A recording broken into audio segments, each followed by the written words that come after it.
Welcome back into the SCC. We are technically in North America now. We just flew across the pond all the way over here to watch these North American guys play from the Europe ones. And I know Miff really enjoyed that. Can't wait to make him say it on the air. I have Miff here with me, and Miff, I know you liked that. Yeah, I really liked that, Finch, and I'm on the air with you right now, so that's the whole thing. And we went across the pond. Say it all. Just across the pond, we're in North America because the last one was in Europe, and that's the bit. And we're also on the air, and I'm pumped about it.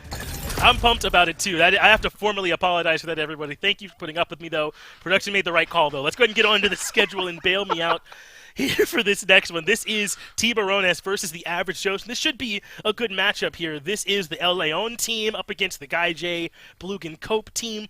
And I think these teams are well matched here, Mifflin. It should be a really good one. I would not be surprised to make it all the way to 3 games on this one either.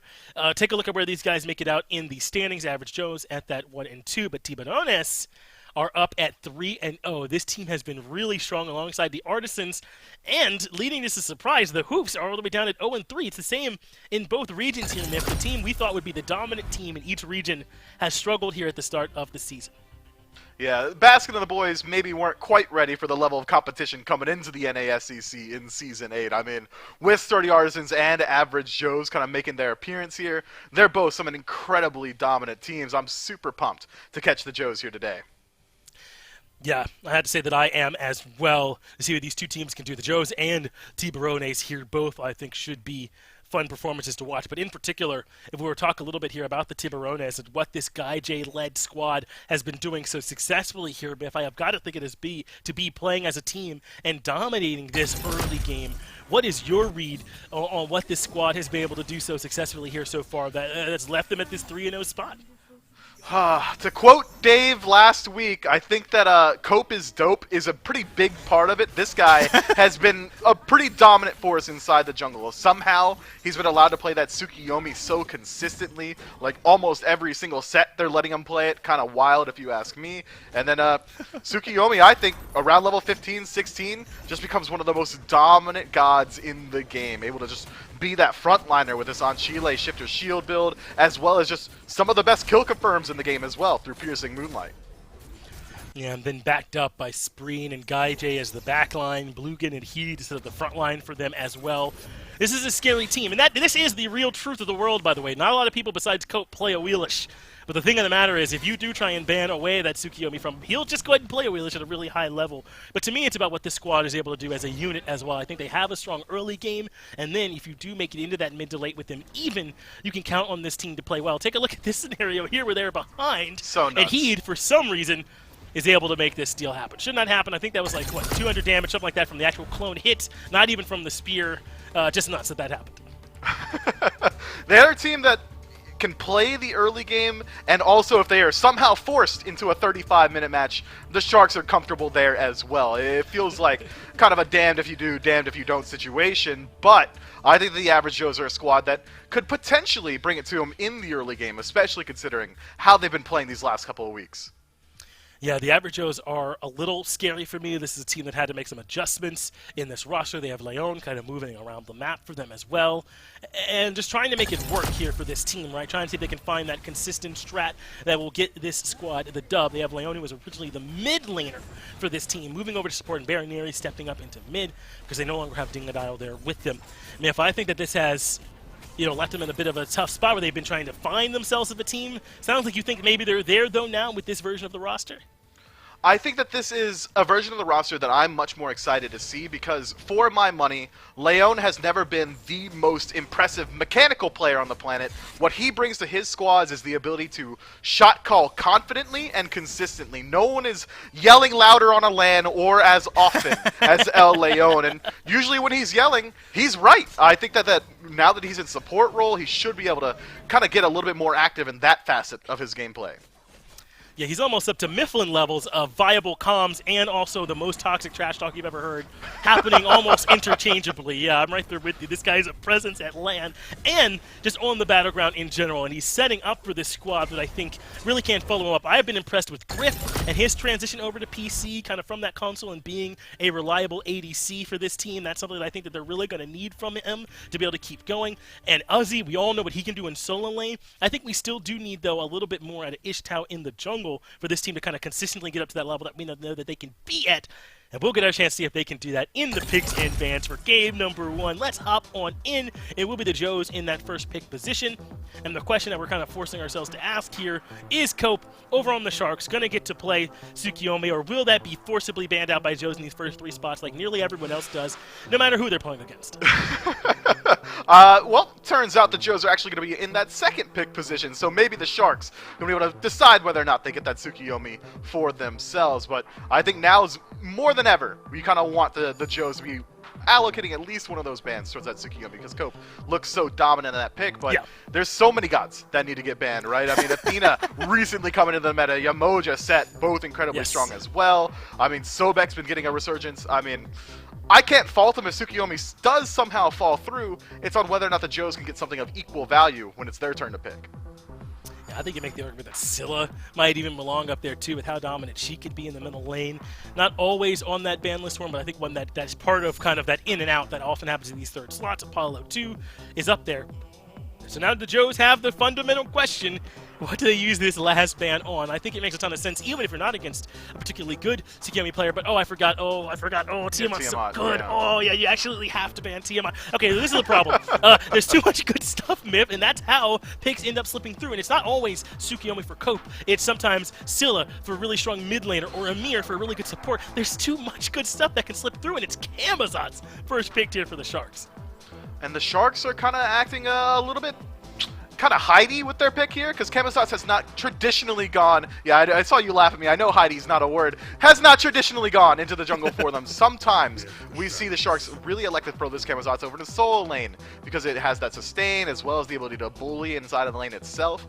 But now the Joes are left in a position where they can take the Tsukiyomi for themselves. Chernobog makes perfect sense to me. In a world where Apollo and Chernobog are getting so highly utilized inside the SCC for their global presence, you might as well take one of them. But instead it's the pick that you've been highlighting, Finch, that's Scylla getting locked in second overall. Yeah, and the thing is, Miff, even if Tsukiyomi had been taken first or not at all, I think they might all just be right. That's how strong a lot of the top of this draft is. And here's the nuts thing about Tiburones and how confident they are that Tsukiyomi is going to come back around, is that it did, and it is. And I don't know why we act like there was any doubt at all. Chernobog Scylla is a really strong pick for the Joes. You said it's not so much about always making sure Tsukiyomi doesn't go to them, but that making sure you match their value. And I think getting an elite backline, this is an elite backline, might just be enough.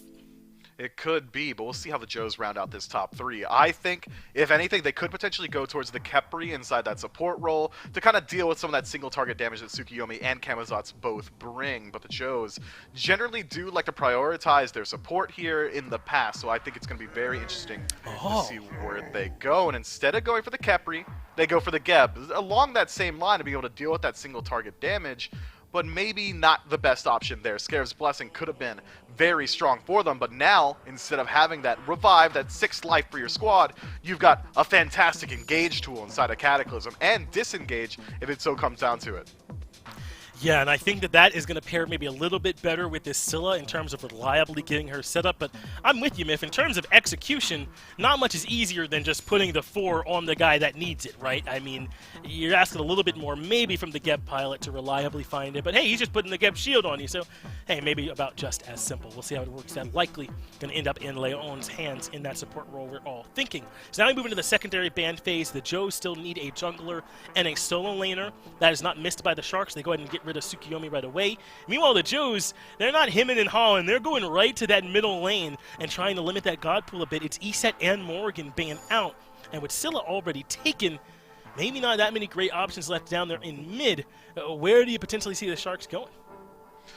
The Sharks could go for a more substandard mage. I mean, Yanis somehow makes his way through all 10 bans. That one's been pretty good for the SPL and the SCC in the last couple of weeks. I'm really excited to see whether or not they actually elect to pick their mid laner here. I don't think the Sharks are in a position where they have to. Never mind, it's actually Joe's getting first pick out of bans. Nike getting locked in. That's one of the old Aussie specials. He loves the ability to bully lane as well as just, all right, you guys are going to gank me? Maybe I just have a second health bar. And generally, it's going to work out. Yeah, we call this the Aussie special around here. Something he's very much comfortable on is this Nike pick, so I don't have any complaints there. And you mentioned Giannis, but I think Raijin is often that next tier down in that mid lane as well. Probably not quite as elite as Giannis, but more sort of sustained damage. It's more easily landed than that Giannis. Got to make sure that you're really getting max value out of Giannis to take him. So I'm not going to complain about this one here, but what are they rounding this draft out with in that support role? Ymir is still out there if that's what they want to grab. Do you think it fits here? I think it would make up for one of the glaring weaknesses of the top four we're seeing from the Sharks here, which is a lack of true engage potential. I mean, your hardest CC is Heimdall ultimate. How often is your ADC going to be starting up a fight for you? Maybe Tsukiyomi throwing out a stun from a range, but instead it's going to be the Khepri locked in. I was thinking about it in the wrong order. I thought maybe the Joes wanted the Scarab's Blessing, but instead Tiburones pick it up, and it makes perfect sense with their draft. It doesn't matter who the diver is for the Sharks, be it Kamazatz or be it Tsukiyomi with the Piercing Moonlight. Whoever goes deep is going to have that safety net inside of this Khepri ultimate. I really like how that's going to round out their draft, as well as it makes up for their lack of engage. Sure, Abduct is good in of itself, but now that there is that safety net, it doesn't matter who's engaging. It can be Kamazatz just going in and throwing away his life and still at least forcing someone out on the side of the Joes, who decide to round out their draft with Erlang Shen. Yeah, it gives them some great options with where to use this Khepri res. Is it for, like you said, the engage, or maybe for whoever that I'm a monster target is for Scylla? When one big thing is your plan, Khepri usually pretty good at stopping it. Now, it's Erlang Shen that rounds out this draft for the Joes. That is something that we have seen Ishtao play before, so certainly something we're not surprised to see for him. And a great combination in mid, right? Some God that can follow up and set up is always a great combo, and that's what Erlang Shen and Scylla is. You like it here, Myth? I do. It just acts as a decent beads burning tool, making it a little bit easier for these late game cataclysms to actually find some value. The Drows didn't really have a great tool to burn away beads safely until this Erlang Shen got locked in. Now, blink in, 9 turns blessing, even if you don't get a kill, at least getting that defensive relic should set up for El Leon to find something proactive. Well, it's going to be a close one here. Tiburones versus Average Joes. Let's get into game one. This is the Tiburones trying to keep their undefeated record alive here in the SCC. My name is Dolson. Gormizer is back with me, and Doug's still working the camera for us for our third and final set of the day here in the Smite Challenger Circuit. Goran, a new look at the solo lane matchup. We had Achilles all over the place earlier today. King Arthur sprinkle in there. Kilcullen. Nike versus, well, Tsukiyomi. I was going to say, rings back to Season 7. Nike's a little bit of Season 7. Tsukiyomi in the solo lane. Something new here in Season 8. Yeah, he's been picked up a lot more recently. I mean, we've been talking about him a lot here in North America specifically, but I feel like we've been seeing sprinklings of Tsukiyomi solo pretty much throughout everywhere, right? I mean, he's just been cropping up. He's an interesting God to pick over there because he can use this bluestone really well. That's what Heat has opted into. He's not going to have any issues necessarily clearing. You can see right now he's helping out with the speed buff over there, so he's going to be able to get a little bit more farm, it looks like, than what we're going to see Uzi walking away with early on. In fact, Ishtao starting at mid camps of all things, not going for the speed buff early on. No, he's going for an early gank. Wow, Ishtao looking for a spree. No, it's going to work, Gore. It's going to work. What a play from Average Joe's, and that's a great eye by you. So often in this early game, you kind of just assume junglers are going to rotate through their normal pathing, get things done that way. Admittedly, I had done the same, and I think Spreen had done that as well. And a perfect play there in the mid for first blood. And you got to think about it, jungle, because of the Invader's Curse, it's not really easy to get in there. Like, you can't just walk into the other jungle and fight anybody, right? And that was something like last year that made it very difficult. We don't see invades as a big strategy. That gets you everything you want. You get rid of the first blood off the board, so you don't have to worry about that. An early gold lead. You put their mid down by maybe half a level here from where Baroneri is going to be. At the end of the day, Ishtao still gets his speed buff. He's not sweating it anywhere. But this is the downside, dealing with the assassin in solo, especially as Uzi. Nike's going to be able to come into fruition, but right now, she's going to hurt.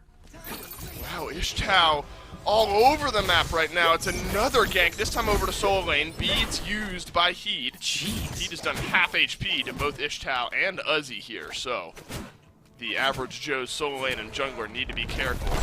Cope rotating over, no blue buff to invade this time. Both blue buffs around the same time, a little bit quicker for Average Joe's, because that's where Uzi had started on his own, while Heat and Cope went back to the speed buff, did about a standard start over there on the back right-hand side of the map. So, early on here, Gore, you're starting to see some of the pressure that the Tsukiyomi out of the solo lane can provide. Tough matchup for this Nike. Yeah, and I honestly think even more impressive. Ishtao, with First Blood, rotates over there. Smartly runs away, but does a lot of damage in the process. I mean, both Ishtao and Uzi end up turning tail half health away from him. I think that's something that you don't really recognize. If that's a warrior over there, you get out alive, but you don't turn that same damage around onto them. So I think Heed is in a really fun position to be a little more aggressive, and it's something that I think realistically only Kamazat's in your jungle. Like, there's maybe a few others. Loki maybe would be able to make it work. Like, some of the assassins that either are inherently tanky or, in Kamazat's case, have like a lot of regeneration in their kit and a lot of survivability built in, as well as, you know, Loki, who we've seen, granted, more and more he's going like Hydras and Heartseeker, very similar to old Loki and builds that you would see on him, but you would also see some people picking up some of the Shifter Shield, maybe a Void Shield, a little bit of tanky nature on him. Like, anyone that can provide some frontline presence in the jungle alleviates pressure on the solo laner and gives them a little wiggle room to be as aggressive as they want. And I think Heed, in this position, is going to have a good game. He feels good already, even though they lost that First Blood. The Nike eventually will take control in the sense that she won't die anywhere near as easily. But early on, especially now at level 5, I want to see him get a little more involved. Griff into the wall and out. Right, and you know, the active pickups with Sunder has been such a popular pick here recently, so now it seems like a slam dunk that somebody on Tiburones grabs a Sunder if you're doing that anyway, even in a game without somebody with a massive shield.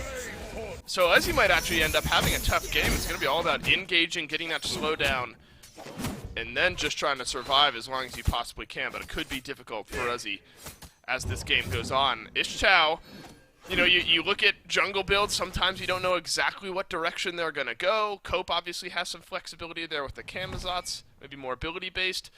Ishtao, though, Gore, Mannequin Scepter, not something we've seen all that much of out of the jungle, but synergizes pretty well with this Erlang Shen if he wants to go into this auto-attack build. Yeah, look, Dave, it's been so long since I've seen Mannequin Scepter that I, one, have literally forgotten everything about it, but two, I didn't even think to look for it. I'm so used to seeing the Bumba's Dagger down there. My eyes didn't, I just glanced over it. It's not bad, right? So this was the, I would argue, most bought and also most controversial item at the beginning of Season 8. Everyone was talking about how good this item was going to be, and it is still pretty solid, right? Being able to get that basic going, and for Ishtao here, it's going to allow him, I think, to be a little more aggressive. But we saw it get a couple of nerfs there because of how potent it was early on, and since we started competitive play, it just hasn't existed. It hasn't been in the conversation. So I'm interested to see how well Ishtao does. That First Blood is kind of catching Spreen off guard. How well can he do in some of these fights? We know Erlang Shen is a really, really prominent god. And so can he keep it up? Can he keep this pressure up? 12 damage, or 12 physical damage, even at that, over 2 seconds isn't a lot, but it's the attack speed bonus that I think we're going to see, or I should say reduction. So being able to jump into the background.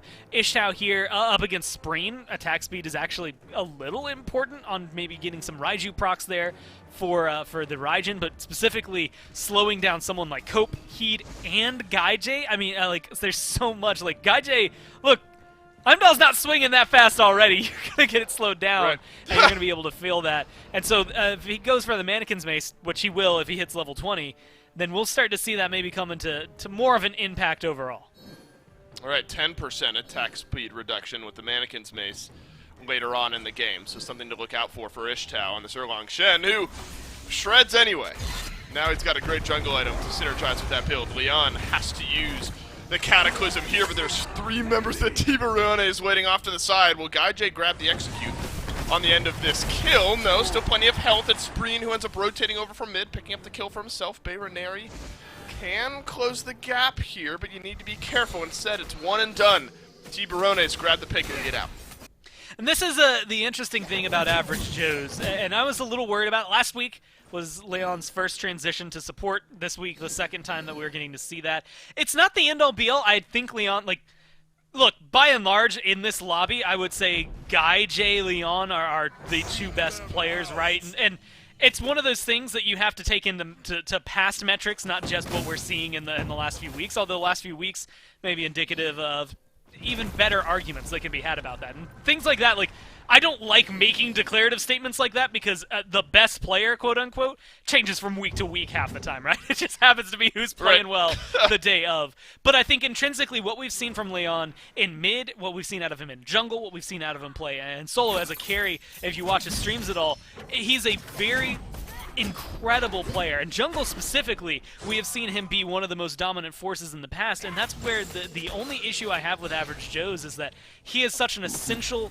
person to this team. I think he's in a great shot calling position as a support player, but the carry potential disappears there. And right now I feel like the one thing they've been missing the most is a very consistent carry. Ishtao has some really good games and some really not so good games. Baronary has been pretty solid for the time they've had Baronary, but they haven't been spending a lot. It's, again, the second time we're getting to see Baronary here. And in the past, Baronary has been very consistent, so maybe that's going to be their avenue in. But it does feel weird seeing Leon as Geb in all of this. Doesn't it? That kill getting taken down is going to be unfortunate, but I'm excited to see if he can learn to carry from the support role here just as well as he does in the jungle. Yeah, very smart mind for the game. If you're ever looking for one of those learning streamers, someone to watch, learn off of, definitely recommend Or Leon. fitness at this point, right? Or fitness, right? Either or. He's got them me both, on the like- meal plan. He's got me on the. He's got me on a workout plan, and he's got my brain growing in the smite department. So all the props to him, and he'll look to shot call his way, or his Average Joe's way, to a win here up against the Tiburones. Something that no SCC team has been able to do up to this point here so far. Tiburones playing cool, calm, and collected throughout the first couple minutes of this game. We haven't seen much out of the Camazotz just yet. One assist, though, on that big collapse on the left-hand side. Camazotz jungle, I think, is a pretty contentious conversation. Gormizer, we've seen, you know, in the same way that some players we've talked about have been very hot or cold. You could have a Camazotz game where he knocks it out of the park, and you're thinking, all right, it's maybe a bit of an outlier, and then you have a Camazotz game where they just kind of disappear. I feel like it's such a hard pick to kind of lock down and decide on. And so Cope, I think, will do wonders in kind of showing us maybe what expectations are for this type of pick moving forward. What I love is the parallels Season 8 so far has had to, like, Season 7, right? Like, so we've got a lot of Raijin, Camazotz, like, Scylla's coming through. We haven't seen as much Merlin, but, like, there's been a lot of picks, at least in the last few weeks, that have been were incredibly prominent through like the first phase for both SCC and SPL last year, and still being very prominent right now, kind of making their comeback, even though we didn't get to see them as much towards the end of last year. Camazotz being one of those picks, like you said, last year, you know, you see him, he's a first pick god, comes through 10-0, easily done in the middle of a game. And so you would typically see him banned. I think he was one of the most banned gods throughout all of last year as well. So a lot of pressure on Cope to make this work, because not a lot really changed about him. I think he did get a few nerfs, that's why he disappeared from the meta to begin with. But he's still pretty solid, and again, good at surviving. We'll see if Cope can kind of keep that pressure up. As this game's been a lot slower than I thought it was going to be. I mean, these two teams screamed bloodbath to me, yeah, but after like Ishtao gets that first kill early on, they do that huge gank on the Leon. And now everyone's just kind of relaxing. Well, pseudo-relaxing. Quieted down. Right, right. Things slowed down in the solo lane just a little bit as well, as he's starting to reach a point where that solo chunk damage potential not quite there from Heat anymore. The 3 versus 3s starting to roam around with one another. No invades really to speak of. The game sort of listing along here at a pace score that maybe both teams would be happy with. We know that Guy J would love to kind of just chill and farm out for the foreseeable future. Instead, maybe some action joins his lane. As in and out of the wall go Griff, we're getting a sense of how much damage Cope can do here, about half of Griff's health bar. And now it's looking like a purple buff invade. Griff is a little bit lower HP, and 1 level behind from Guy J. Leon, Baronary, the only 2 here. In reply, purple buff gets dropped down, I believe, by the Tiburones. We'll see if Griff goes back and picks it up here in just a moment. Nonetheless, though, it gives you an idea of the pressure that the Tiburones feel like they can exert on the left-hand side of the map. Have a lot of control here. Again, an undefeated team that has honestly been looking really good, if I have to be honest with you. Spreed from last year mixed with a couple of new members as they picked it up. And again, a lot of these players have been around for a long time, like Guy J, Blugan, Sprain, Cope, Heat, all 5 of them have a good amount of history behind them. And they've been meshing really well together. I think that's the biggest thing here for Season 8 is watching these teams that are doing well kind of stick together. Sometimes you have like the unfortunate changes that Average Joe's has had to deal with. It doesn't make it as easy to get to the top if everything's changing once every 2 or 3 weeks for you. So that consistency has been working out here, but they've also just been so solid. It's just been fun to watch them over the last few weeks on the Tiburones. And the thing that's caught my eye now as I go on and on about all of this is the fact that Gaijay seems to be starting up a Shuriken immediately. I did not expect to see that there. Typically, we've been seeing Executioner get picked up in that slot right before going into crit a little bit later just to get some attack speed online and deal with, especially on Heimdall, the fact that you are not going to be swinging very fast. Gaijay seems to be going into the, well, then I'll swing really hard route of options, and this will be fun to watch as he goes for that Wind Demon. Not unexpected as far as he's been picked up, but if he goes into, Rage Deathbringer has been a very popular item right after Wind Demon. I'm curious what he's going to do for the lack of attack speed he has. If it's going to be Oboe, if he's going to go Ichabal, if there's an Executioner or a Chin Size in his future. How he fuses these together is going to be fun. What do we think about sort of the Gilded Arrow versus Death's Toll start over there in the duo lane? Because it's really just been a combination of those two here as of late. The Heimdalls of, and I guess in our first set that we casted today, Gore, the Heimdalls and the Apollos of that set liked the Gilded Arrow, and then we saw Death's Toll a few times on the other side. Maybe at this point it's just kind of, if you're Gaijay and you're just sort of trying to chill, gain a little bit of that extra gold, farm yourself up to the late game, not super concerned about skirmishing, that's a fantastic starter item pickup. And Griff may be feeling like he needs to keep pace, and he'll get the Gilded Arrow there as well. It's kind of an interesting swing we started to see in that starter item department over there in the duo lane.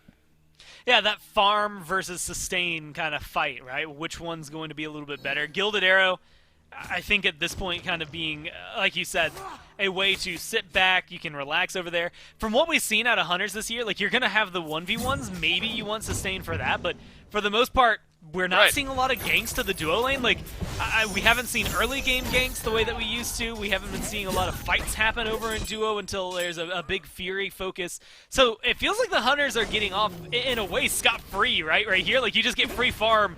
You don't have to choose Death's Toll because you're not really worried about the sustain that comes with it. Plus, by the time any ganks are happening over there, guess what they've got finished, Dave? They've got the Devourer's Gauntlet online. So it's an interesting topic of conversation. I still think Death's Toll's pretty solid, but I do think that this Gilded Arrow start is going to maybe start taking the place of what we want. That you get a little bit of just decent stats for your own lane early on off of it, but really just that 10 bonus gold, 20% attack speed whenever you find that trigger is just going to be, I mean, just so useful. It's so good to have pretty much any time that you're in either a 1v1 or, like we said, just chilling in lane farming. Later on in the game, helps you get to some of those power potions, big red pots, the elixirs, all that sort of fun stuff a little bit quicker. Gaijay, as we mentioned, instead of Executioner, goes right into Wind Demon. Griff, instead of Executioner, goes right into Rage. So crit is all the rage here in game number 1 between Average Joe's and Tiburones. Gold Fury uncontested entirely by Average Joe's. I'm trying to just scan quickly as the icons on the minimap move away. I don't know, Gore. I mean, Average Joe's, I guess, weren't privy to it if nobody walked up above and around all those wards that the Average Joe's have on their side of the Fury Pit, but Tiburones just bring 5 and they get away with one. There's a ton of wards there for Average Joe's, as you had highlighted, but like you said, none of them in a position to grab vision of the Gold Fury or a big rotation from either of the lanes to the Gold Fury. I think that's just Tiburones looking and seeing a lot of the backs go off, notice that nobody around Average Joe's is in the jungle, and they just go for it, right? Like, it's a risky call. Most worst case scenario, you have to fight, but best case scenario is exactly that. You get to come back into this and find a little bit of control. There's a little bit of dip of gold right afterward, but the experience 3,000 in their favor, gold 2,000 in their favor. Tiburones have the lead right now, and if it continues to go at this pace, they're going to have just enough of a lead. Again, a battle level lead there in jungle, in mid, in support, in carry, right? Everybody on Tiburones slightly ahead, save for solo. And that means that as far as starter items go, we're going to be seeing them upgrade first. We're going to be seeing them be in quote-unquote better positions for things like the Fire Giant once we have Forp die over there on the right-hand side. So there's a little more, I think, conversation around the Tiburones and what they can do from this position, whereas for average Joes, their farm game just needs to stay pretty much on course to try and peel away that lead. So things have remained quiet, but it's been that slow trickle-up, Gore, that you're just talking about there for the Tiburones. That's kind of a playstyle that they've been okay with, though, right? I mean, this is, oh my god, that crit. Did you see that one crit onto Griff? Oh my god, it took me by surprise. All right, so Griff then says, no chance, I don't want to fight with this. He'll back away. Guy J does go into the Executioner, just a little bit after the Wind Demon, though. This Heimdall's approaching unboxable point, it kind of feels like right now. And going for the Rage, maybe that tells something about Griff, whether it's just what he could afford at the time, or maybe his mindset is that there will be some fighting here shortly to get those stacks going, because at the pace of this game, Gore, if we're 18 minutes in, we have 1 kill apiece. The Rage is going to take a little while to get itself to a really valuable position where Guy J maybe just has a more immediate stat stick if fighting starts to commence here shortly. Yeah, normally I feel like we've seen Rage in the aggressive Hunter players that have been, picking up kills at that point. It feels like Griff. I'm interested to see what he's done. Griff has actually had a lot of very prominent kills and a lot of good fights to be able to go forward with, and here's one of them where Ishtal might make a difference. Whoa, the Blinkin, the Tauntaun, the Aegis, but the dodge is not enough from Gaje. There's some action right when we call for it, and Griff will gladly add a stack into his Rage, and we call for it, and it happens. And Ishtal makes his way on over. Unfortunate for Gaje, had already used his Bifrost just a moment ago to backpedal away. Beads and Aegis both used there as well. There's not much you can do. That's one of those situations, Gore. Average Joe's wanted you dead, so you're dead. I mean, that's a good call from them, right? Again, in a slow-paced game, you need a kill to happen. It goes on to the one guy that needs the stack for the kill. Ishtal finally being able to show some presence. And honestly, Ishtal Griff, this is going to be a very devastating combo. I'd like to see more attack speed slows on the side of the Tiburones. It's not a very, immediate stat in Smite that you can think of. I'm trying to go through my head of the items that I remember that apply it, and there's not a ton that you can pick up. I guess Witchblade is one of them. Things like that where you're able to deal with that is probably going to be helpful, especially with Nike on the other side. It is very niche, it is very targeted, but since Ishtal's very auto-heavy, as well as Griff, and to a certain extent, Uzi will be in this, being able to take their attack speed and slow it down and make them a little more manageable for your team, might honestly be worth it for someone like Blugan, maybe even Heed, but probably leaning more on the support here to be able to get something like that done. And I guess really what we're seeing here is the happiness for both of these teams to just delay, scale into the late game, and take our chances at what could potentially be a pretty even fight. It was a 2,000 gold lead a moment ago. That's about closed down to about 1,000. I wondered how many Sunders we might see. It's a couple for the Tiburones. Experience, 1.7k. Yeah.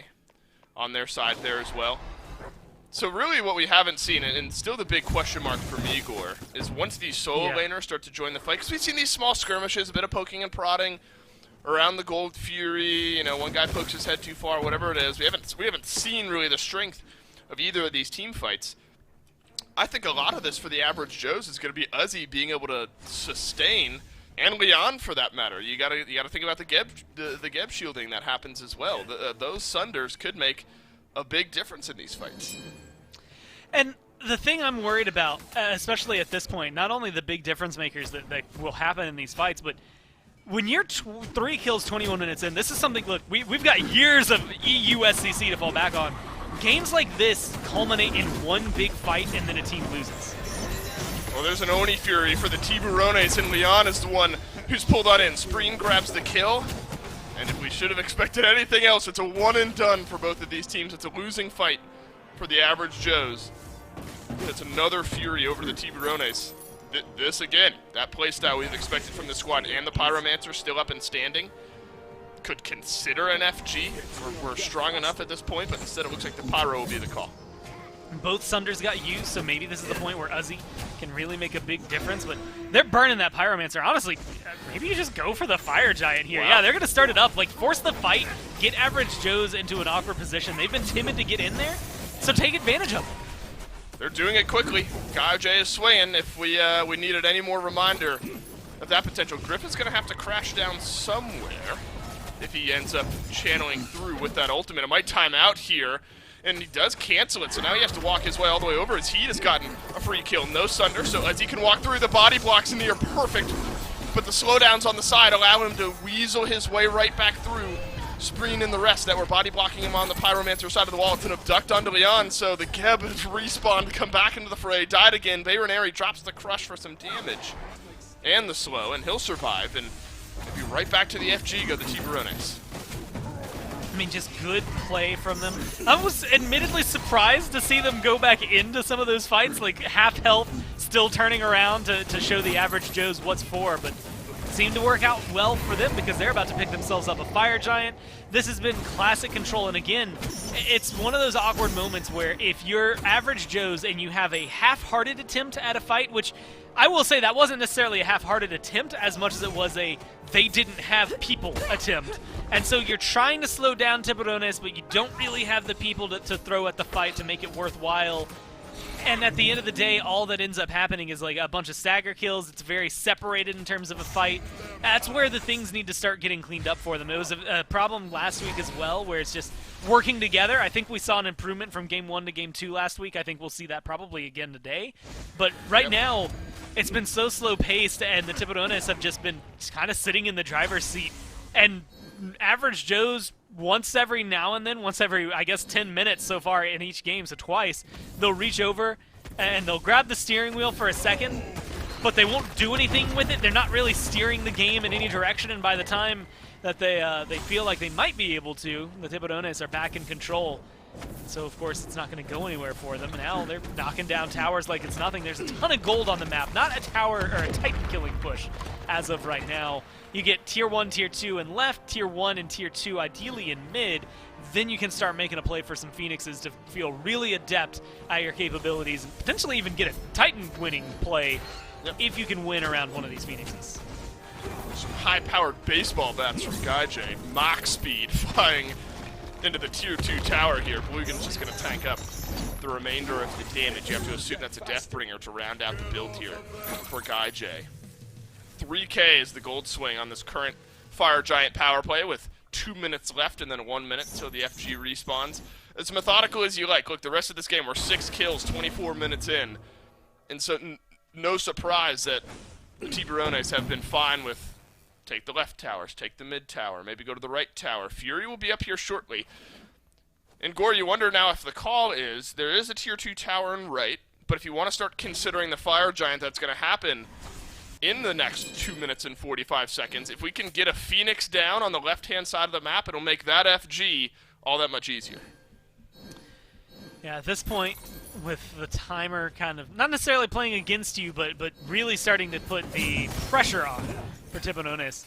I think they were already a team that was going to be able to dominate with a Fire Giant buff, but now they need to make a big difference. But I'm looking at it like you're still a level down in the jungle, 4 levels down over there in support. You've got a nice 3,000 gold plus with this Fire Giant. You're going to be able to find even more. This Phoenix is crucial for them. Otherwise, it's still going to be a Fire Giant fight for average Joes.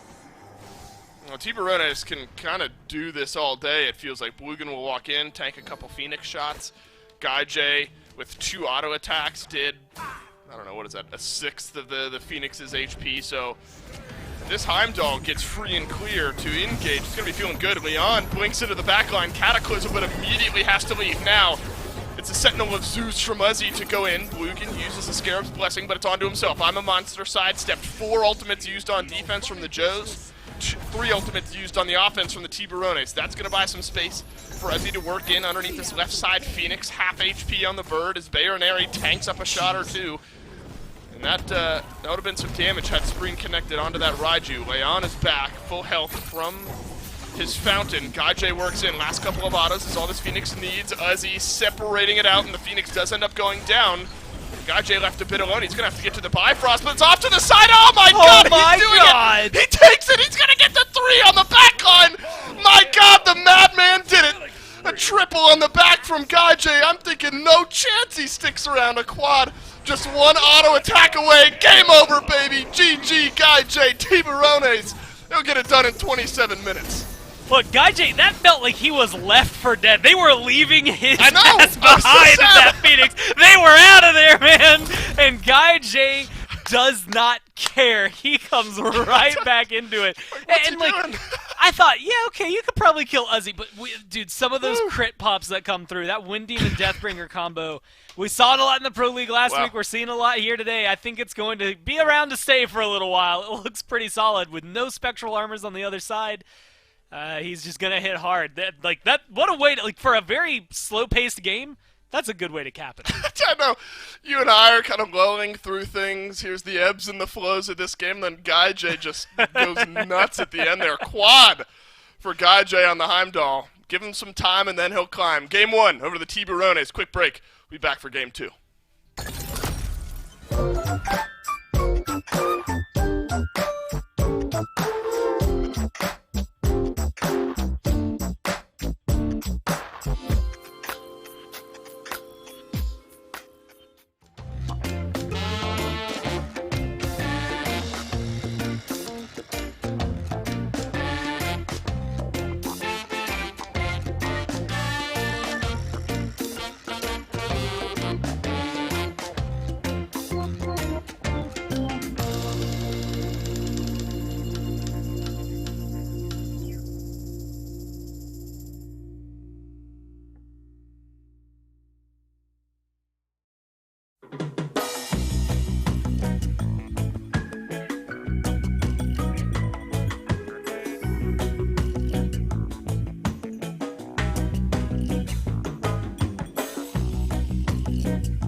Welcome back to the NASCC, where GuyJ is putting on a show. Maybe we charge tickets next time if my man's going to be popping off like that, because he found a way to make some nice plays there toward the end. Kind of thought he was up high and dry, but instead found some kills. Talk to me, though, about this game, because it was not particularly fast-paced, but you do see where the lead is going in that game towards the Sharks relatively early on. Talk to me about how they were able to get it done.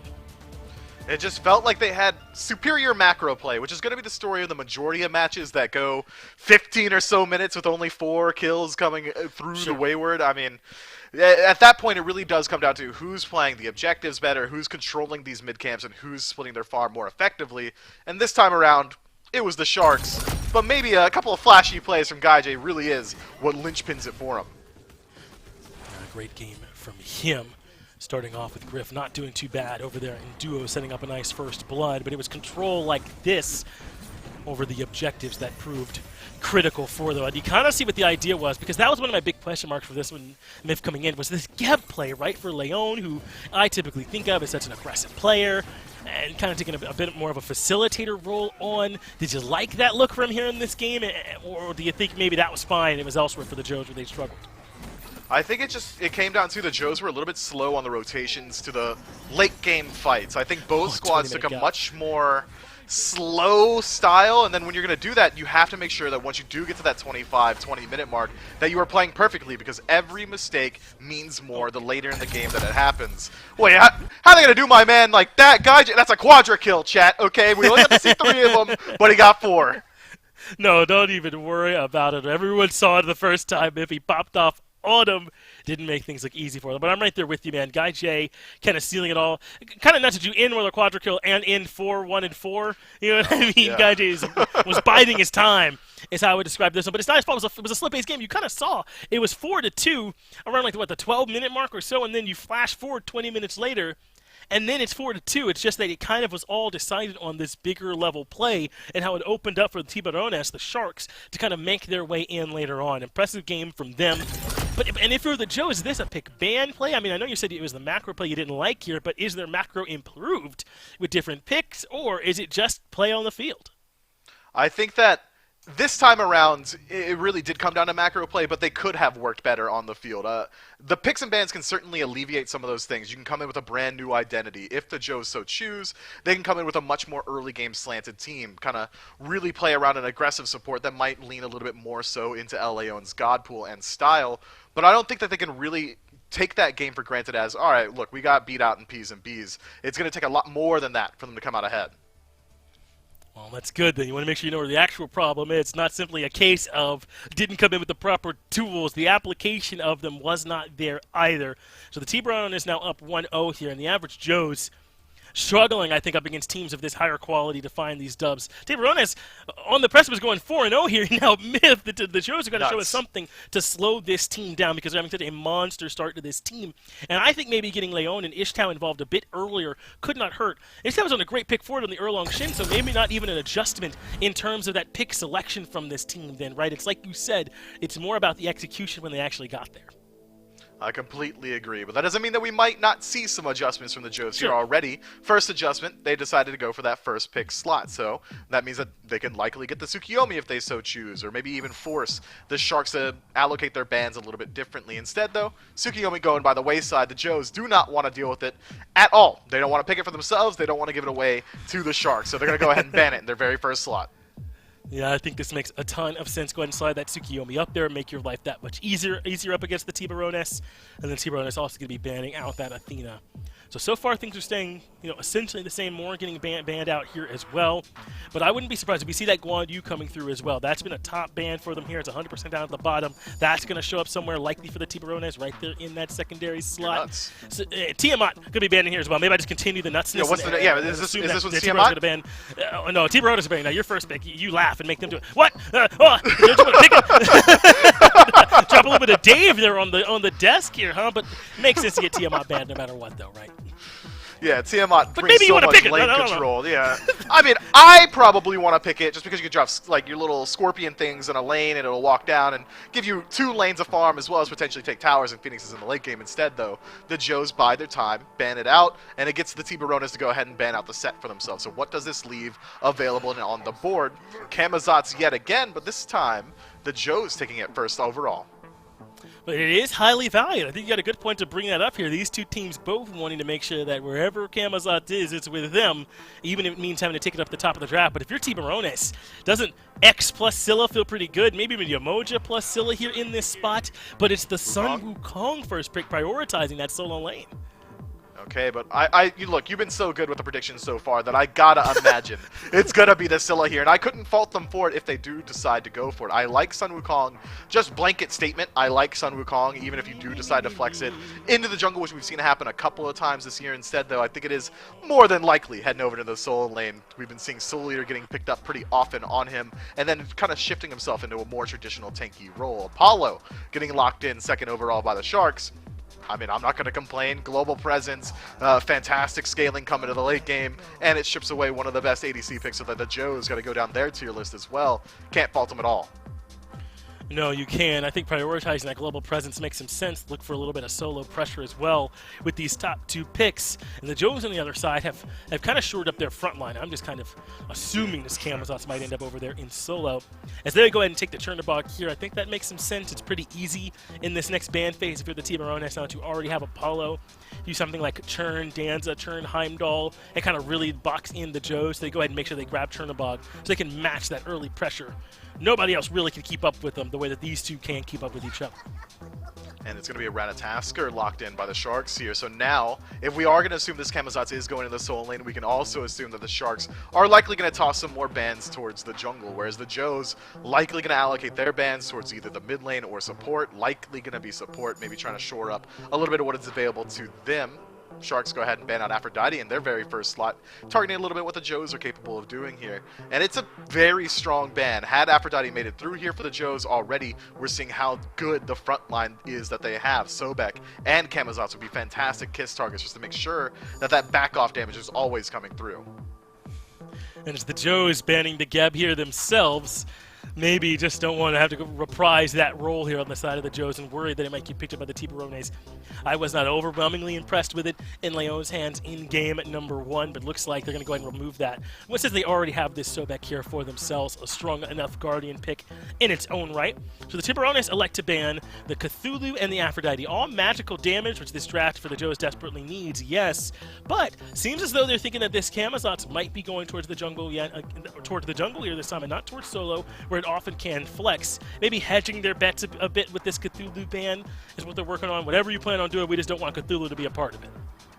Yeah, maybe Ozzy forced to go back to his signature Nike pick as well. Joe's having banned out Yanis in that last slot. Just, again, target out those mid laners. But now that Geb's been banned out, the Sharks are pretty happy taking that next best, or what I would consider even better, the Khepri with the Scarab's Blessing, the ability to revive your team, and already you can see how it's going to play out. Apollo dunks into 5 members a la Zapman. Well, Scarab's Blessing is going to get him out of there. Same can be said of Sun Wukong and Ratatasker, but somehow, through all of these picks, and bans, 10 of them by the way, Scylla finally getting locked in by the Joes. Yeah, I mean, everything I'm going to say about her, I would have said 8 picks ago, right? But, I mean, this is a really strong guy with amazing follow-up. Right, we did even. I'm surprised we're not seeing Amir as well, to even gloss over how surprised I am at Scylla dropping this far down. I thought this was a premier Guardian here at this point as Ardio locks in. I don't want to waste too much of our P's and B's talking about something that did not even happen, but do you consider Amir part of the elite support class, or is he more depending on the player and the day? I think it comes down to what the enemy team is running, but in general, against this draft that the Sharks are bringing, Ymir would have absolutely slapped Finch. I mean, no jumps, force a Phantom, and now Eset gets locked in as well. Ymir could have acted as a deterrent of that, but instead we're going to get the Ardio, which is going to have some pretty decent matchups in her own right. That Cripple coming through not only to deal with Ratatasker, but Sun Wukong going to struggle, forced to use his ultimate to escape a lot of situations as well. Even Khepri and Apollo going to struggle up against this Ardio, and it's going to be able to set a much quicker pace. But I feel like this Ardio might be going into Soul Lane, and that could be a struggle up against this Sun Wukong. The second he gets Soul Leader, I don't think Ardio can match his sustain or his clear. No, it'll be a tough matchup for over there, but that is what it's looking like from my perspective as well with this Camazotz jungle. Meanwhile, things a bit more cut and dry for the Tiburones. Not really much to worry about. Sun Wukong solo, Rat in the jungle, everything else where you would expect. You got a draft that you're favoring here at this point. I know you said solo maybe the Wukong, but what about the whole thing? Across the board, I mean, kind of just loving the Sharks draft. And anytime I can have someone dunk into the back line and say, look, do whatever you want to do, stay in there, don't even worry about your own life, Scarab's Blessing's coming your way if you need it, is such a powerful tool. As well as this Eset locking in means that they're going to have phenomenal control of neutral objectives throughout the early game. They've already got the ability to control the map through their semi-global ultimates and globals. I gotta be favoring the Sharks here, man. Well, we're leaning Sharks on the desk. We'll see how it actually goes into the action. Game number 2. Let's start it up. Time to turn this set around now if you're the average Joes, and to do so, you are going to put Ardio over in the solo lane, and Gormizer, there's kind of a 1-2 punch of excitement, I think, surrounding this pick, because Ardio in the solo lane, definitely interesting in its own right, but also we have seen Vampiric Shroud like once or twice, maybe. Yep. And we're going to get another look at it here in Game 2. That's exactly what I was thinking about when I saw this pick come through. If you want Hindu Man to talk to you about how good starter items are, you are guaranteed to hear him talk about Vampiric Shroud. Like, he has been talking about this for months, and to his surprise that it hasn't been picked up as often as some of the others. Because, I mean, you know, you looked at it there, you get 25 power, you get 10 physical prots, 75 health, 5% magical lifesteal, but this feels perfect for solo because whenever you damage an enemy, you're going to get health and mana back. That just feels great against the Sun Wukong as well. Level 2 reached first by the Average Joe's duo lane. Griff steps a bit further forward. Now it's level 2 for the Tiburones there as well. That's going to be so difficult, though, Gore. I mean, I think the desk brings up a really good point. We'll see if Leon grabs the pluck. No, instead he'll eat a tower shot for his troubles. That's going to be a tough lane, though, for Uzi at some point, right? Look at this, Griff. Give me a chance to talk about solo lane, my man. He tries to go in. Get the kill onto Guy J, who now has to back away. He'll stay alive just a little bit longer. Cope maybe sensing the ability for an early gank here. Haven't seen many of these. Walks right over ward, so unfortunate for the Tiburones. Their jungler will have to leave.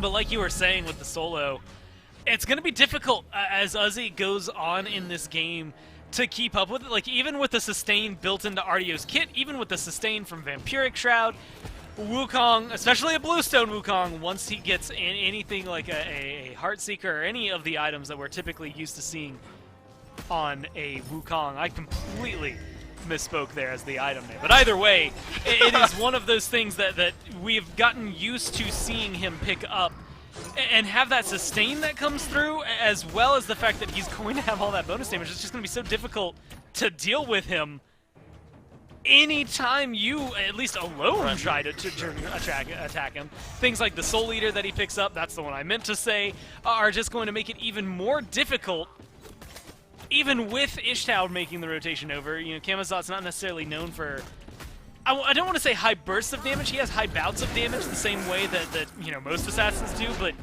I just don't know that he's going to be able to lock down He, especially with the survivability that Wukong has. Right, and that's part of what I think lends into the desk leaning towards the Tiburones. That soul lane looks great. Tiburones, Spreen has no mana, though, and he has no health. Ishtal just walks forward. That is first blood now in Game 2 as well as he had in Game number 1. This time Camazot's jungle instead of that Erlang Shen, off to a great start, realizing that maybe this E-set is a little bit open to gank ability early on in the game. I really do think, and that's not going to be just early on, right? Like, that's going to last a lot of it. She doesn't have a lot of mobility, as it turns out, so you're stuck in this position if you're Spreen, where your silence is going to come online eventually. You're going to have a lot of turnaround damage, but early on, your greatest escape is to silence and then wing gust your way away and hope that that's enough to get you out of there. Most of the time, though, you're not picking E-set, well, period, but you're not picking E-set for the early game pressure, or really the mid game pressure, or even the late game pressure. It's not her lane presence or anything like that makes her so solid. Right. It's that ult that comes into play around the objectives and the team fights that's going to be really good. I'd also argue, you know, I'd mentioned this a little earlier when I was talking to Aggro, but being able to pick up things like the Spirit Ball is great. Goodbye. Goodbye, Uzi. That's an easy dunk there for Cope. And we thought this was the period in the game where this Ardio would maybe have a better chance. Griff floats on in with the ultimate, no mana. Maybe a couple more of those auto attacks land. Ishtal's feeling better about a tier 1 tower dive. Still could be feeling it if Guy J walks out too far. This wave is going to push back in against Griff. Guy J does step just a little bit too far forward. He'll have the dash, he'll have the mez. The second ability does hit here, and seems like the bat out of hell will be able to get this one done, and it sure does. The patience from the Joes is just paying off here time and time again, and it's Ishtal now that has 2 kills. This Camazotz might have scary pants on early. Yeah, good communication, but a good rotation, like you said, from Ishtal. Clean game so far. I mean, he had a pretty solid game number 1 as well, but didn't really have a lot of impact. We were very gankless in game number 1 from both junglers, admittedly, but we didn't get to see a whole ton. So maybe Cope needs to step it up if we're going to be seeing a little bit more of Ishtal. That's 2 kills for him, as he's picked up 1 over there in mid as well. So it definitely feels like maybe the pressure is switching back towards the junglers right now. Pick up some of this pressure and see what you can do with it. Cope is buying himself an acorn. He's also going to go ahead and back to base. I'm excited to see where he can go with this, though. Having that ult available is like a big for Ratatosker, but I want to see him more proactive early on. Ooh. Ozzy may have had the chance to go a bit further forward there on the Heat, but don't know where Cope is. Don't know if that through the Cosmos is available. Gaijay, for the second time this game, will fall down, and it's Leon who gets the kill, but Cope, a chance for a double kill here, has his ultimate if he needs to close the gap over on Leon, but chooses not to. Instead, it's just the return gank. Both junglers, Gore, making an immediate impact. Cope has been able to farm just a little bit extra. That gets him to level 7 before Ishtao, but not far behind is this Camazotz. And then the question becomes, who are you excited to have more fed in the early game? Is it a Ratatosker or a Camazotz? A lot of people would probably say Rat. For the early game, yes, but as the game transitions, a fed Camazotz could be really nice in about 10 minutes, either, right? Like, that's the thing that's going to be really good for him is, yes, you would maybe prefer Ratatosker over the Camazotz in most instances here, but when the game starts to hit 12 minutes, 6 minutes from now, or when it starts to hit a little bit of the late game, Ishtao is going to start looking a lot more appealing to the eye as someone who can carry the game and really cause some trouble for the Tiburones. I'm excited to see if this Camazotz can keep the ball rolling the way he has. Bear and Airy playing the way that they are, and specifically with Leon playing the way he is right now. This Sobek is getting a lot of pressure and putting a lot of pressure onto Tiburones and forcing them to make some awkward decisions. And even though he's missed some plucks, he's really putting people into awkward positions because of it. Yeah, unfortunate timing there for Leon. And his push forward there towards the mid lane. Cope up into the ultimate. Stunned down onto Ishtao. Could be the first death of the game for the Camazotz. It sure will be. That's why we say you might want this Ratatosker a little bit early. He is over by his speed buff and is able to close the gap there and help finish off the kill. 3-0 now for Cope out of this jungle. And Gore just gets more threatening. Obviously, you know, Ishtao, you'll be able to scale, you'll be able to do plenty of damage, solo out some of the carries. That doesn't go away, that point stands. It's that combo then of Cope plus Gaijay that the Renegades made work in Season 7 that then becomes so threatening in the team fight phase. The ability to just kind of double dunk down into these fights, and one of them being 3-0 already is terrifying. Yeah, I mean, clean for the jungles early on to be able to find a kill like that. I want to see a little more presence from them. Like, okay, first off, I realize how ridiculous that sounds when you have someone that's 3-0 and saying you want to see more out of them. It's maybe hypercritical at this point. But I like seeing this presence so far and, like, the pressure that is coming down. I want to see Bluegan get a little more involved. I want to see Cope continue this because eventually it's not necessarily going to fall off, but it's going to be a little more difficult for him to find it as cleanly. So use it while you have it is the way to really look at this one for him. And so far, I've got no big complaints about it. In fact, if anything, the only thing I would want is a little more impact, maybe from Spreen as well. Early on, it's going to be difficult. Gaijay has beads, might need them here. Does not have his ultimate to Scarab's Blessing instead. Well placed, and Bluegan will usher Gaijay back into safety, but I'm a monster, not going to dodge that one, Gaijay. 0-3 after a quad kill to end game number 1, but Cope is the one getting it done. Double stun into the back line. And the average Joes turn it right back around. He went in alone, thought he might be able to delete Griff and Bayonary. Nearly did so, but instead the Joes find a 2-kill swing. Just a clean turnaround, and at this point, Gaijay, like, he's 0-3, change his name to Goodbye Jay. He's just not been here for all of this one. And admittedly, it's just been easy lockdown for them. I mean, you know, Leon comes in, that one didn't even hit a pluck, just lurking in the waters. The slow is enough to keep him in place. Gaijay still had his ult, but no time to channel it. That's the awkward moment that and presence he's been put in, where he can't really escape the way you expect Apollo to get out of there. So unfortunately for him, he's fallen behind pretty heavily. Only a level right now, but those 3 deaths have put him very heavily behind in terms of stacks. I mean, it's 39 stacks there for Griff on his Devo Gauntlets versus the 6 that Gaijay has been able to pick up. Definitely feeling the impact in terms of the sustain. And now in terms of the items, you can see that extra gold getting Griff that Shuriken online a little bit faster. Not a huge swing in his favor, not until he can finish it off, more than likely going for that Wind Demon like we've seen, but once he gets that, and at this rate he's going to get it a lot sooner than you'd think, GuyJ's going to struggle to stay alive in this game, and he's already been doing that. Yep. Worrying trend, though, on the other side of the map for the average Joes. Heat has a 2-level lead, working on that Soul Eater right now. Uzi's been bullied out. I think it's one of those situations where it's about the best Uzi can do right in this situation. It probably just feels so bad to play up against this Sun Wukong at the moment. So the fact that it's, 2-level lead, 1 death at the hands of an early on gank from the Tiburones, probably about the best that this RDO can hope to do.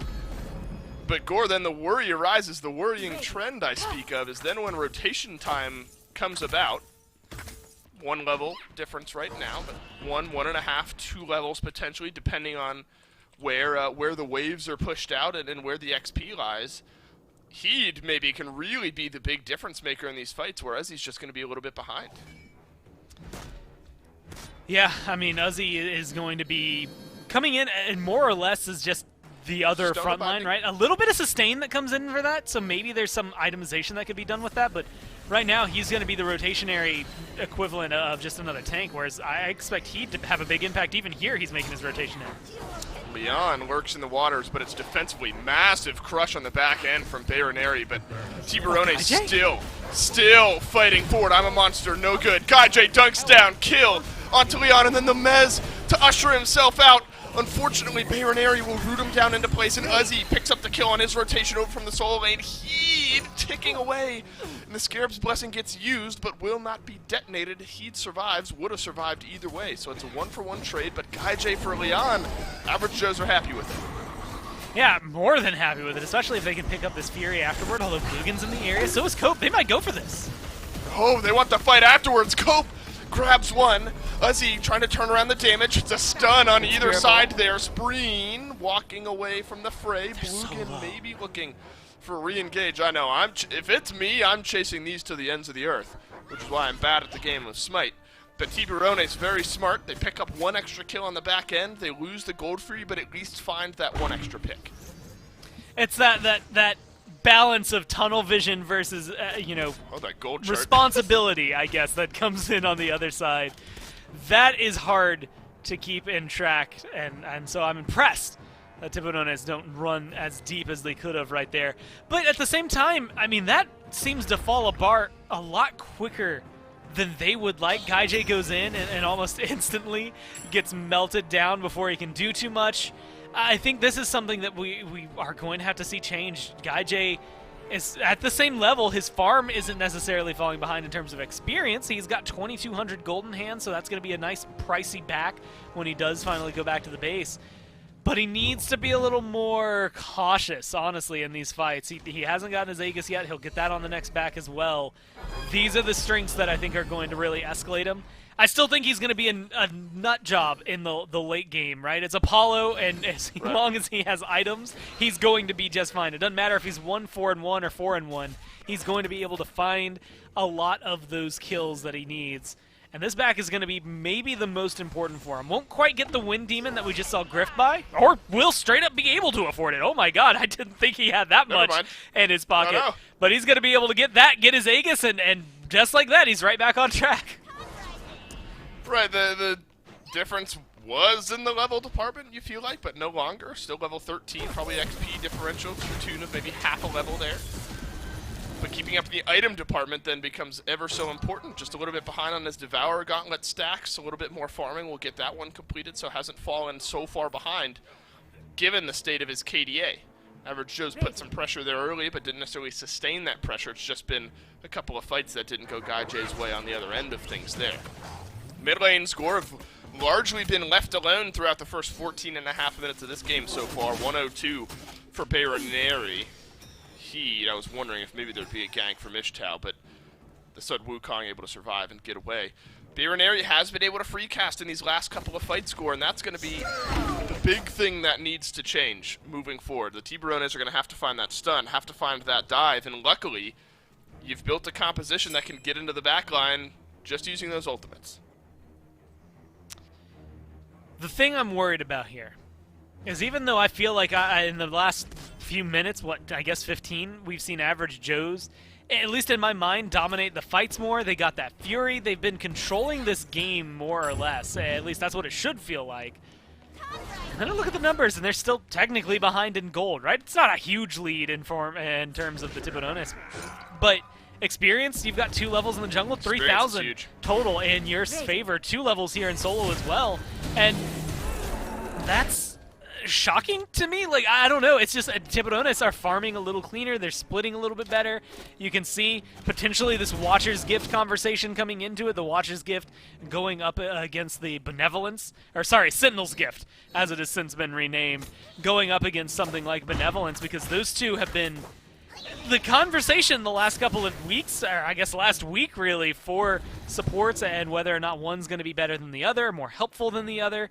But they've also been getting the Scorpions a little bit more on cooldown.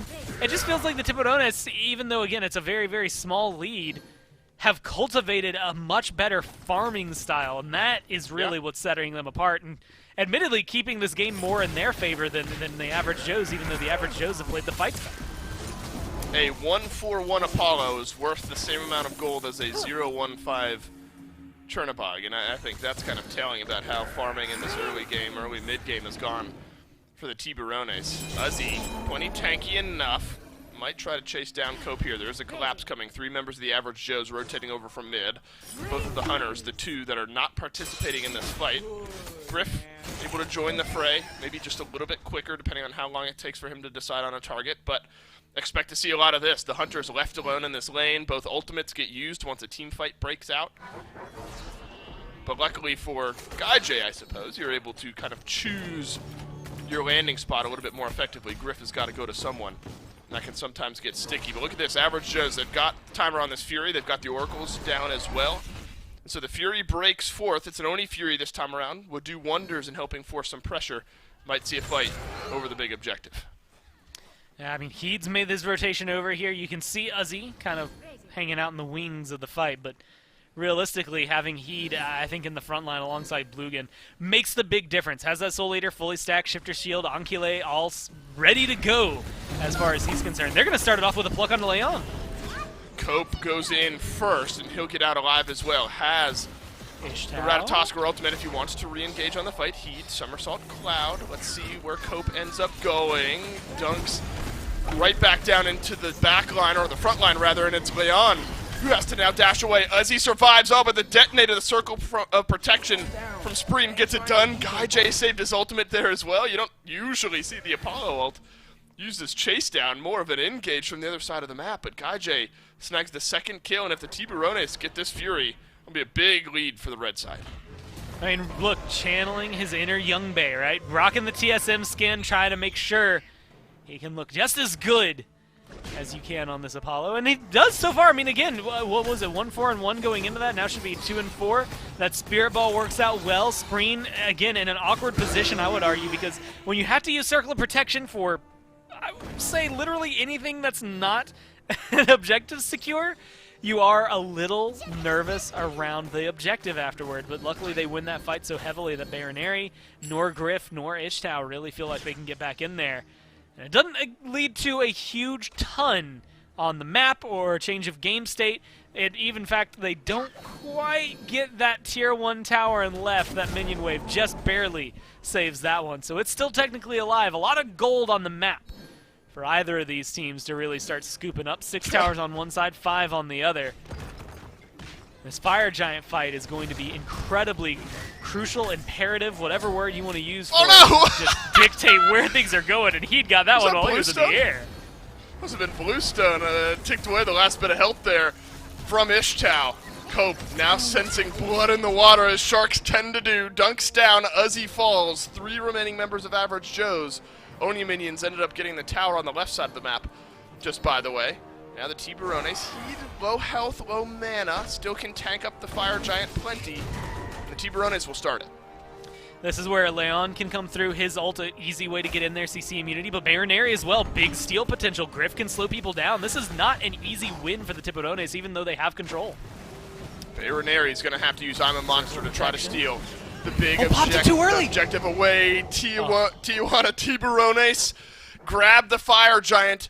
Is the fight afterwards brewing as well? No, instead it's GuyJ, who's going to use his ultimate, just rotate over to the right-hand side of the map, and then the counter push from the Joes will grab a tier 1 tower in mid. See how far the Tiburones choose to go here, though. They can keep going if nobody ends up going back. Griff and Bayroneri stick around in mid, and everyone from the Tiburones will go back, spend up some of that gold. There is a small window in that Fire Giant where I thought Bayroneri, if lightning fingers right on the keyboard, is able to ult and slam it down. Might have been able to steal it, or if he had been walking into that while the circle protection was going, prepared to steal it, might have been able to steal it. Might have been able to walk away with potentially a big win for the average Joes. Again, not something that's necessarily going to change the pace of the game. At this point, it would have been a stamper, right? It would have just been one of those moments that stops the Tiburones from running away with the game. But they get all those tier 1s, they get that tier 2, they've compounded that lead now to about 5,000 gold, pushing on 6,000 if they can continue this rate. 2 tier 2s still left standing. There's a lot of gold that is about to go into their pockets and line them even further. Executioner, Wind Demon online. The crit has been the name of the game. And I look at the other side. I don't see any Spectrals. I feel like Guy J is going to be hit pretty hard throughout this fight. Seems to be at that point in the game for Guy J where 0-3, a 1-4 start does not matter. It's one tier item away from what we'll assume again is a Deathbringer. Maybe not as chunky as the autos from Heimdall, but still will hurt just plenty against Team Gore that you point out. Does not have a Spectral armor. So, left side tier 2 tower down mid lane, rather. It's not one side or the other. Gets taken down. All 3 Phoenixes are open. There's still 2 minutes left on this Fire Giant.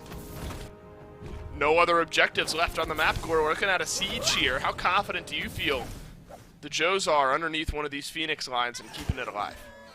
I mean, when you have Scylla on your side, when you have Sobek on your side, I'm more inclined to start leaning your way. I think they have a pretty decent job of disrupting the front line and causing the Tiburones some awkward fights, at least around a Phoenix, but the problem I have is when it comes down to Cope and their ability to get into the backline, Spreen, their ability to kind of sustain things up. Circle of Protection is really great when people are fighting into you, but it can be just as good fighting into someone else, especially around a Phoenix. You're all going to be standing in one place anyway, and this giant circle is going to cover a majority of where you're trying to go. Yep. You're not necessarily killing yourselves to try and stay inside that circle, so it's going to be pretty easy, I think, for the impact from the Tiburones to be felt there.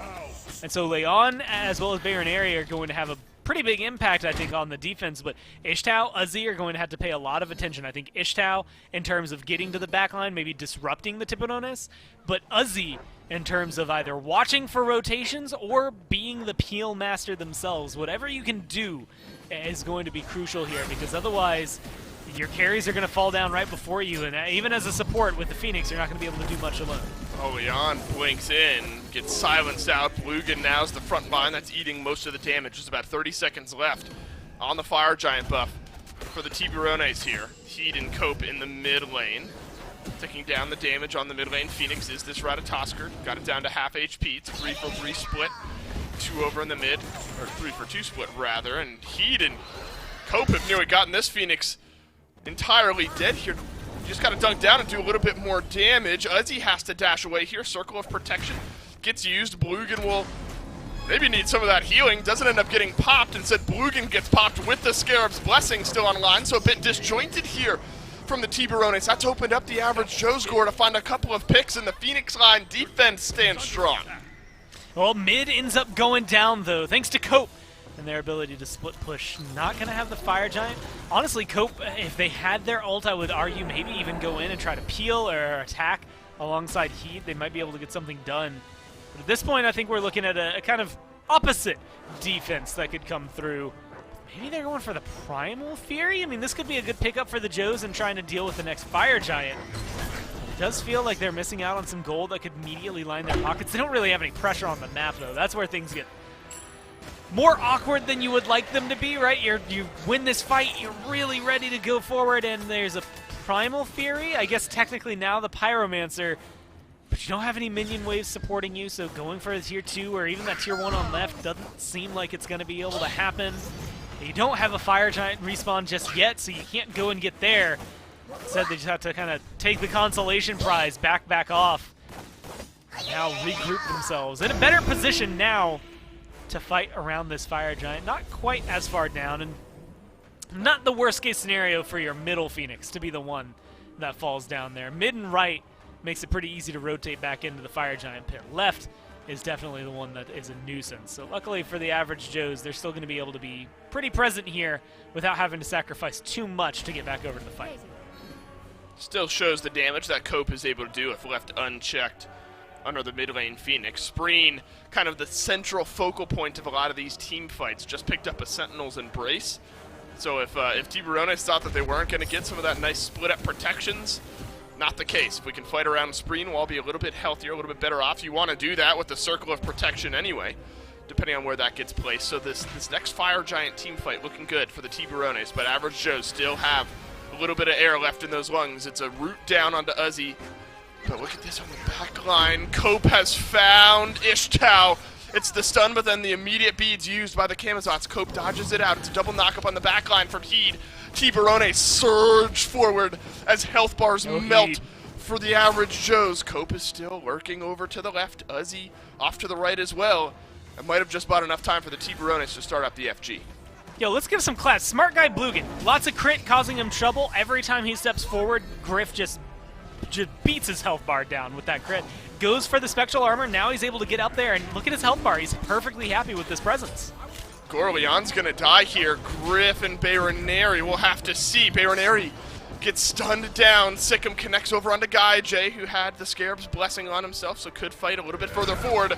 But here comes the cavalry down into the back line. Goes Guy J, waits out the Aegis, waits out the Mez, and Heed will pick up the next one. It's Uzi and Ishtau against 5. Gormizer, the Tiburones think that they can end the game here. Fire minions pouring down the mid lane. I'm not sure Uzi and Ishtau have the legs to get this one done. Look at that health bar go. Tiburones work their way in, undefeated still, 27 minutes in, and this one is over. And again, very much like I said in Game 1, we got a much better Game 2 out of the Average Joes. Better fight back, good farming. But that's where things do fall apart. The farm is the question. They got that early Fury. They had a lot of the early game potential and control in their favor. But still, we see the Tiburones with a small gold lead at a lot of moments throughout all of that. And then we look at the experience, and they're 3,000 ahead. Like, they were just getting more XP across the board.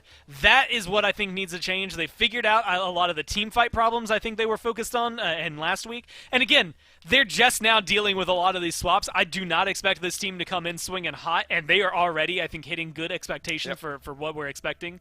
But I think there's a lot of room to grow, and that's my favorite thing about the SCC and my favorite thing about this Average Joe's roster. I know they're all 5 great players, and so I can't wait to see what they give us next week. Yeah, a little legwork to get to that full-on mesh point of view where the Tiburones feel like they might already be there. It seemed like every single game someone stepped up. Cope played out of his mind on the Ratatoskr this game. Guy J in game number 1 went crazy in a very low-kill game, got a quad to end game number 1. Tiburones, undefeated, stays alive here at the end of this day of the SCC. That's it for Gormizer and I. Guys on the desk will break it down right after this break.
Welcome back to the SCC here in North America. It's Finch and Mifflin, and apparently it is all Tiburones as well. The Average Joes put up a valiant fight, I feel, in game number 2, Miff, but there were disparities basically the whole game, it felt, despite a good start in duo lane this time for the Average Joes. Actually had some good pressure over there, but it just was not enough for them to turn things around. Miff, what did you see, though, as being the key reason why the Tiburones were able to get this one done? Well, besides the Tiburones just being incredibly good at Smite, I think that the Average Joes were struggling a little bit with their decision-making come team fight phase. At times they were going in, and then a couple people were leaving, or maybe El Leon would move a little bit too far forward and find a pluck, and there just wouldn't be any follow-up. Occasionally Griff would ult into a team fight, and then land in someone's shadow completely isolated on his own. It just felt like there was never really a definitive call on what it is we're doing, or if there was a call, it wasn't always being followed up on. Yeah, there was definitely an element of it being disjointed here in this game for the Average Joes, and I think that might be because of how well the Tiburones were able to play around this E set, around some of their mobility, coming through from the Apollo, and kind of spreading this map out a good amount. And even when things were looking really even in the kills, like here, there was that 1,000 gold disparity. There was about a 3,200 experience disparity, especially in the jungle. Ishtal fell real far behind Cope, who had a great game here this time, Miff. And that disparity was a real problem for them, too. Just felt like maybe it was a bit more concise and decisive over on the side of Tiburones. It really was, man. And then we got to talk about that solo disparity as well a little bit if we're going to hit every other role, right? He was out rotating Uzi pretty consistently throughout the mid game there. I mean, towards Gold Fury fights or even the 3v3 in mid, I felt like he'd had just a little bit more presence, likely due to the fact that he turns into a bird and Ardio can only turn into a bear. It's just not quite as mobile.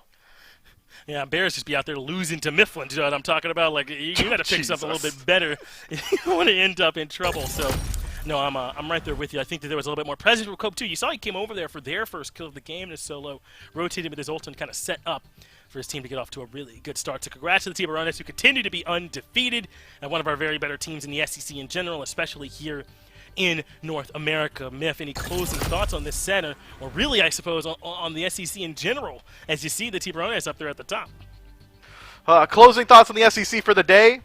I'm pumped. I love seeing it. I feel like the competition in both regions has been higher than it ever has been. But, yeah, you know, today's SCC, not the only SCC we're going to get this week, Finch. No, that's not at all. We're going to have the SCC throughout the rest of this week at the start of the day, Friday, Saturday, and Sunday. So make sure if you want to see the rest of these games, that you're not there just for the SPL, that you're there for the SCC as well, because it is indeed competitive. Now, we're going to have the SPL rundown coming up right after this. Young Ben Knight, Captain Twig, going to be on there himself. So make sure that you check that out. Get a little bit of an inside scoop of one of the very best junglers that we have here in the SPL, who also was one of our very best mid laners last year and is now back to be one of our very best junglers. That is a pretty nutso resume that Captain Twig has. Yeah, just real good, huh? Just in general, throughout the entirety of the SPL, through its entire course, he's been real good. You want to go see what Captain Twig is thinking. So thank you all very much for watching here with us, for Mifflin, for the rest of the casters, for Doug, for the production, for everyone that is back there. Thank you, and stick around for the SPL rundown. Peach it.